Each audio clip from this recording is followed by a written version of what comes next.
Buenas noches, tutor y compañeros. Mi nombre es Juan Fernando Ceballos Gil, estudiante de Ingeniería Electrónica. Este es el curso de Control Numérico Computarizado, CNC.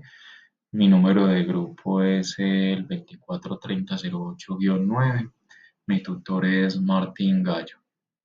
Esta es la actividad de la fase número 3, donde se nos pide diseñar una caja para sistemas IoT que cumpla con IP65 y IP66, protección contra polvo y agua.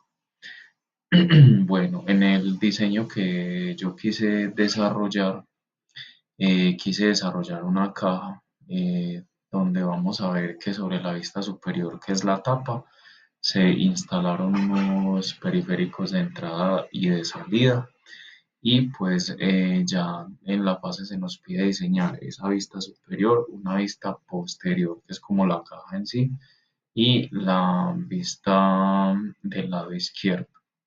Vamos entonces a empezar con la vista superior, donde vemos que, como ya les decía, es la tapa de nuestra caja, pero a su vez yo quise disponerla para alojar todos los periféricos de entradas y de salidas. Vemos entonces que tenemos una perforación para una pantalla LCD de 3.5 pulgadas, un puerto VGA, un HDMI, puertos USB, dos puertos, un almacenamiento por SD.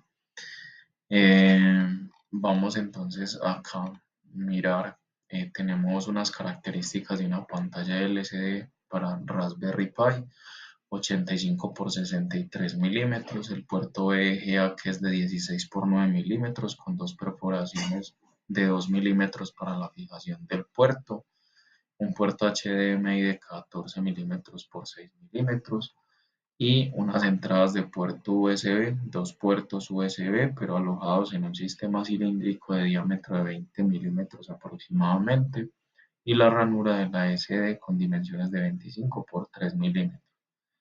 Si nosotros vemos entonces nuestro Spectra CAD Engraver donde se hizo el diseño, vemos entonces efectivamente que tenemos el alojamiento de la pantalla, una perforación rectangular pero con redondez en los bordos. Vemos que tenemos para nuestro puerto VGA una marcación también superficial para marcar el puerto y vemos que tiene las dos perforaciones de 2 milímetros para la fijación, la ranura para el HDMI y 20 milímetros de diámetro cilíndrico redondo para el puerto o el doble puerto USB. También tenemos un rectangular para nuestra SD. Tenemos en total pues, una medida, si queremos nosotros comprobar la medida de la caja que coincide con la misma del área de trabajo, son unos 140 milímetros por 100 milímetros de altura. Y vemos que ocupa la misma área de trabajo, pero vemos que está marcada la caja porque tiene los bordos redondeados, pues es simplemente sacar la herramienta de rectángulo, trazar la medida y luego hacer uso de esta herramienta de filet para redondear los bordos, pues a la medida o la distancia que nosotros queramos.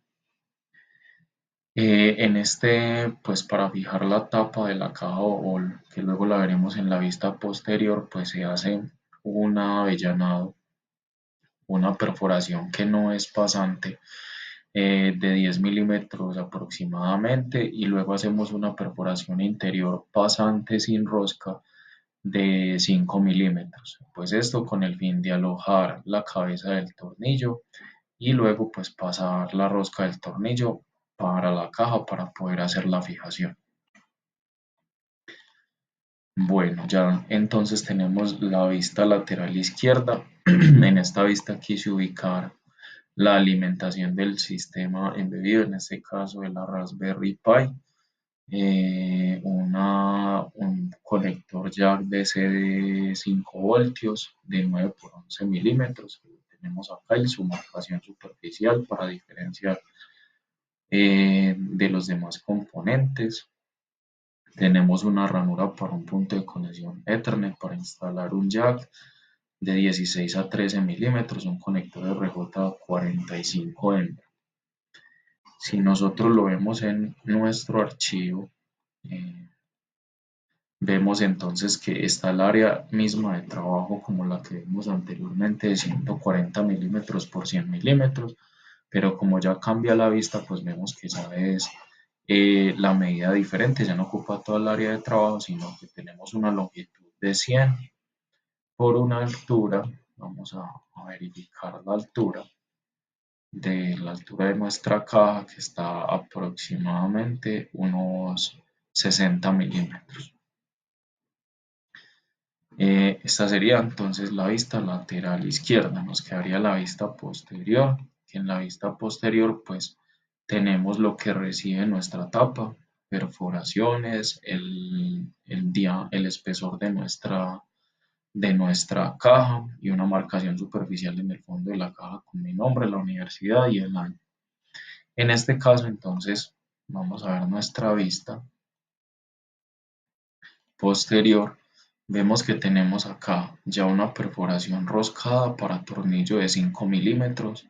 Vimos que en la tapa es pasante para el mismo tornillo de 5, pero acá ya sería roscada para poder fijar la tapa. Vemos que son 4 puntos de fijación y vemos pues tiene las mismas dimensiones de la tapa, 140 por 100, pero acá ya tiene un redondez en los bordos donde van los tornillos como para reforzar la superficie y que no se reviente.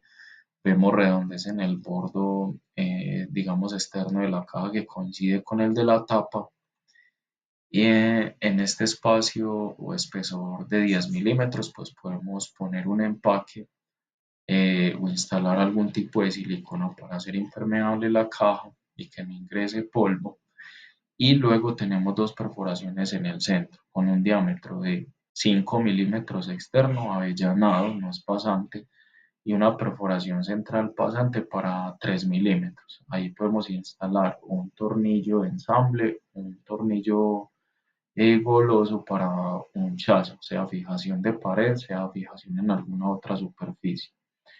Eh, entonces la tapa coincide perfectamente con estas 4 perforaciones para hacer la fijación y generar que la caja sea impermeable, y pues tenemos este sistema para hacer el anclaje en la superficie donde queremos nuestro sistema embebido. Bueno, eso sería todo. Muchísimas gracias y una feliz noche.